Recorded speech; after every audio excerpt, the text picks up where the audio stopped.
personalidad de los jurados. También estaba revisando un dato porque yo me acordaba mucho de esa película en el episodio que hicimos sobre los juegos macabros. Justamente Circle, una de las referencias es a esta película, ¿no? De 12 Angry Men, justamente por ese tema de los juicios y de cómo pues juegan con toda esta dinámica, ¿no? De que tienes el poder de decidir sobre la vida de alguien más y cómo juegan todas estas dinámicas de poder y como habíamos dicho un poco el tema de teoría de juegos, ¿no? Y por lo visto ya se está conectando nuestro amigo estimadísimo Sinache. Estimadísimo Sinache. Entonces, esta película no hay mucho que contarles. La verdad, lo que vale la pena es verla y que ustedes analicen el cómo se construyen y cómo se atacan los argumentos de unos y otros. Sí, como la retórica de cada uno de los personajes, incluso, como les digo, la dinámica, ¿no? De cómo es que deliberan, cuáles son los puntos, porque al final si les contamos como la trama, pues pierde todo el chiste, ¿no? Es como spill the beans, ¿no? Dicen en Estados Unidos, o sea, ya le pierdes la gracia. Entonces sí, más bien sería que la vieran y analicen justamente esos diálogos, esas dinámicas y cómo... Sí, porque en cuestión cámara y en cuestión dirección es muy estática, entonces prepárense porque el ritmo es lento, justamente para que te enfoques en el diálogo y en el monólogo que cada uno de estos 12 hombres tiene que presentar a. Exacto. Y además es algo que me gusta reiterar en algunos episodios de Celuloide, pues eso, ¿no? Como exponernos a este otro tipo de cine que tiene un ritmo distinto, que no es tan frenético como, por ejemplo, hemos dicho, ¿no? Michael Bay o como el universo de Marvel y todo esto. Es un ritmo completamente distinto, pero que también te ayuda a entender como otra parte, ¿no? No solo del cine, sino incluso podríamos decir de la humanidad, ¿no? Toda esta parte que, pues justamente ahorita estamos hablando, estamos dando todos estos argumentos y todo esto, entonces es también bastante vital. Entonces cuando cambias ese paradigma, al principio puedes sentir un poco como raro, ¿no? Por si no estás acostumbrado a ese tipo de cine, pero una vez que pasas como esa, digamos, curva de aprendizaje, donde dices, ok, ya sé cómo va este tipo de cine, puedes llegar a agradarte bastante, ¿no? Exacto, y pues bueno, ahora los dejamos con algo del soundtrack y banda sonora de 12 Angry Men. Y regresamos con más Celuloide, la otra perspectiva.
Ya estamos de vuelta aquí en Celuloide, la otra perspectiva, hablando de el cine en blanco y negro.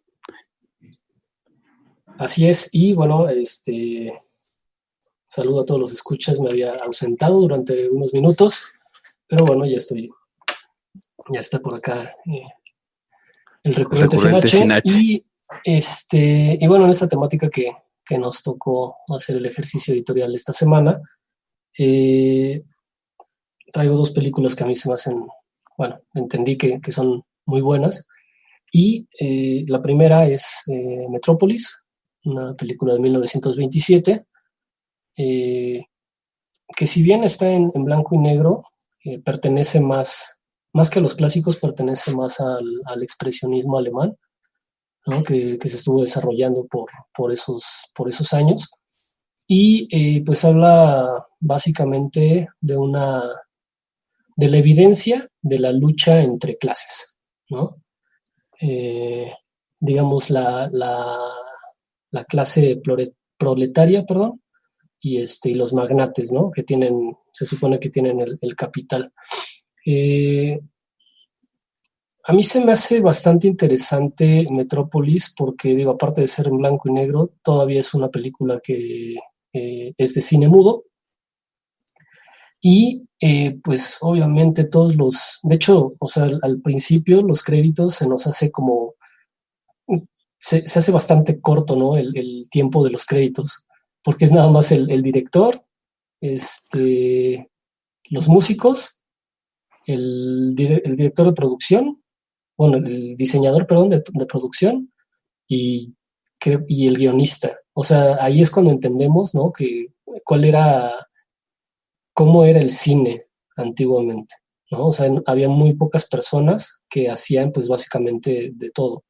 Actualmente, pues, vemos, no sé, primer asistente de director, segundo asistente de director, director de fotografía, primer asistente de fotografía, gaffer, staff, electricista, músico, VFX, o sea, un chingo de personas, pero bueno, en aquel entonces había muy, muy pocas personas y me parece una película muy, muy bien lograda para el número de personas con el que contó en su staff. Reitero, la historia, digo, se las recomendaría mejor que ustedes la vieran. Sin embargo, la historia es muy simple, no es surrealista, pero sí es muy, muy metafórica. Y les reitero, solamente habla de esta lucha de clases, ¿no? Obviamente le meten el tema de una relación de amor, sin embargo, todo se basa digamos, en la lucha de clases. Y yo creo que mi investigación, digamos, fue más a la situación que vivía Alemania en ese entonces, ¿no?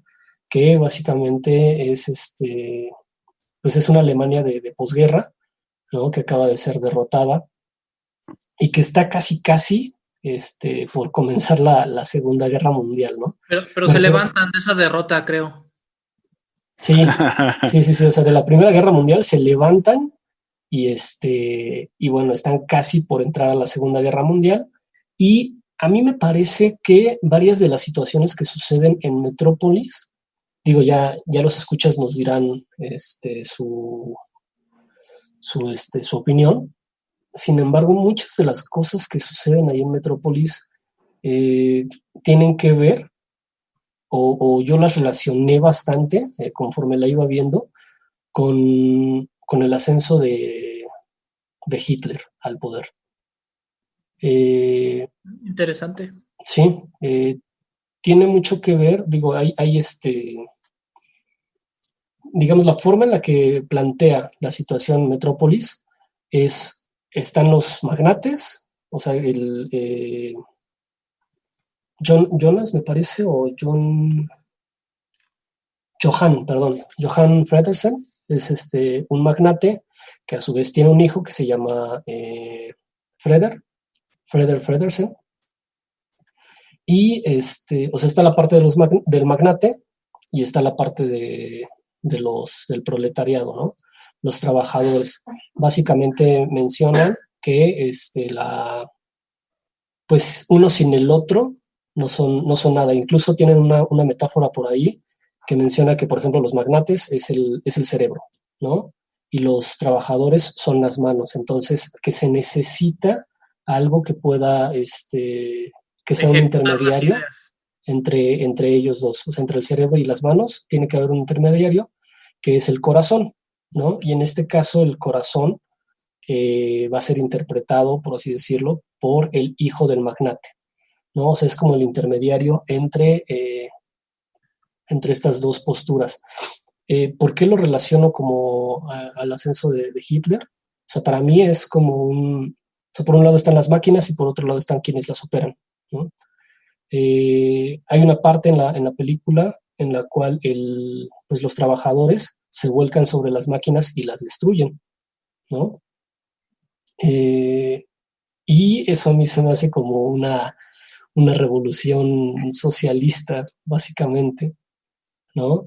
Y digo, al final, lo que yo entiendo de esta situación es que, pues, ni digamos, los trabajadores no tienen totalmente la razón, ni, digamos, el mundo de los magnates o la industrialización, digamos, tienen una razón totalitaria. Tiene que haber un intermediario, ¿no? Que en este caso, reitero, es el hijo del magnate, pero para mí se me hizo como o sea, yo me imaginé en ese momento, ¿no? A Hitler, después de haber perdido la Primera Guerra Mundial, ¿no? Viendo la película y diciendo, güey, yo soy ese intermediario, yo soy ese agente de cambio. Exactamente. Y no, o sea, yo creo que no se veía como el intermediario, sino como el Mesías, o sea, como un Mesías, ¿no? Porque incluso, sí, que iba a levantar de hecho, a Alemania, ¿no? Exactamente, pero iba a levantar a Alemania no con fundamento en el socialismo, ni con el fundamento en la industrialización, sino con ambas. Entonces, como que o sea, se hizo de todo el pueblo, ¿no? Pues para levantar a Alemania, ¿no? En ese momento. Digo, solamente por mencionarlo, no es que tengamos una postura política en este momento, pero me parece que tuvo una cierta relación. Igual esa es mi interpretación, ¿no? Pero creo que sí tuvo una muy buena relación con el ascenso de Hitler al poder en la Alemania de post Primera Guerra Mundial y anterior a la Segunda Guerra Mundial. Sobre todo porque también por ahí hay algunos artículos en los que mencionan que Fritz Lang, el director de esta película, tenía toques como de racismo, ¿no? O sea, en sus anteriores trabajos como que sí separaba digamos, la clase aria, ¿no? Separaba los frijoles del arroz. Sí, exactamente. Tenía como estos tintes.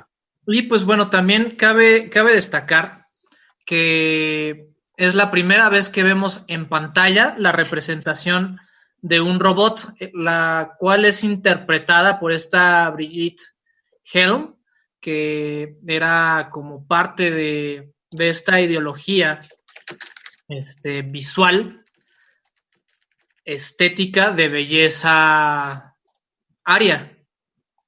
Así es. Entonces tenemos a mí el póster se me hace una genialidad y el maquillaje y la montada de cómo generan a esta robot también es muy, muy apreciable. Que sí, se ha esa secuencia.